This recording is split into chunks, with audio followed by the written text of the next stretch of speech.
Cette vidéo présente les méthodes d'injection des rides de la partie supérieure du visage, en particulier les rides de la région glabellaire ou rides du lion, les rides du front horizontales et les rides de la patte doigt, traitement possible donc par toxine botulique. Les muscles responsables des rides glabellaires sont le procérus et le corrugator, qui sont des muscles abaisseurs de la partie interne du sourcil et donc responsables des rides du lion. Pour corriger ces rides, on va utiliser de la toxine botulique en injectant dans 5 points qui vont être répartis de façon égale selon un V à partir de la glabelle. On peut ensuite remonter sur le front afin de traiter les rides frontales qui, dans cet exemple, ne sont pas très importantes mais sont présentées à titre d'exemple. Au niveau des rides de la patte doigt, on va pouvoir traiter de façon classique les rides débutantes par 3 points qui vont se situer, un au niveau central à l'endroit où la ride de la patte doigt est la plus prononcée, un sous la queue du sourcil qui permettra de remonter cette queue du sourcil de façon esthétique, en particulier chez la femme, mais à éviter chez l'homme. Lorsque les rides sont très importantes chez le patient plus âgé, on peut avoir éventuellement à traiter selon la technique du double contour, en rajoutant 2 voire 3 points au niveau de la partie très externe des rides de la patte doigt. Afin d'éviter le risque de bleu, d'hématome et surtout la douleur au moment de l'injection, il est conseillé de glacer de façon rapide la peau en posant un pack glacé au niveau de la zone avant son injection. L'injection se fait avec des aiguilles fines, généralement de 30 gauge, et selon une direction de 45 à 90 degrés par rapport à la peau. L'injection sera douce, elle sera peu profonde, généralement le muscle étant collé à la peau, possier, il n'est pas nécessaire d'avoir un contact osseux.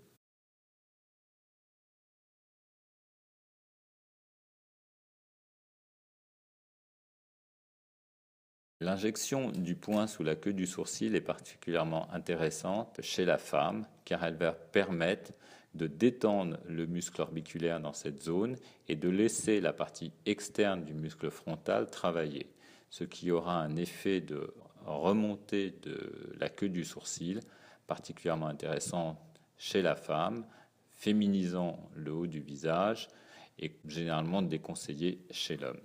Pour le traitement des rides de la glabelle, dite ride du lion, 5 points d'injection sont donc conseillés. La quantité de toxine dépend du produit utilisé, mais en moyenne, nous avons 4 unités par point, ce qui fera au total 20 unités. L'injection se fait généralement à 45 degrés par rapport à la peau. Elle n'a pas besoin d'être profonde, il n'est pas nécessaire de rechercher un contact osseux et il n'est pas non plus nécessaire de créer des papules, bien au contraire, ce serait plutôt disgracieux. Pour le traitement des rides du front, on va positionner des points en partant des points glabellaires selon un V à orientation ouverte. On complétera par des points centraux en fonction de l'importance des rides frontales. Dans cet exemple, les rides étant très peu importantes, quelques points suffisent. Au total, 15 à 20 unités sont nécessaires. Pour limiter le risque de bleu et la sensation douloureuse après l'injection, on conseille un glaçage rapide de quelques secondes, puis l'application d'une crème à type arnica pouvant limiter les bleus et les œdèmes post-injection.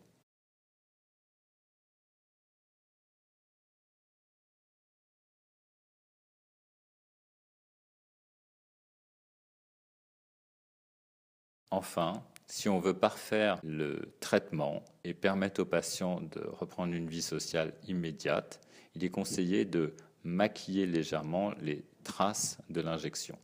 Dans ce cas, la patiente présentant des rougeurs à la suite de son injection, il est facile de corriger ces rougeurs par l'application d'un masque vert étalé idéalement avec le doigt de façon à avoir un résultat homogène et harmonieux immédiatement.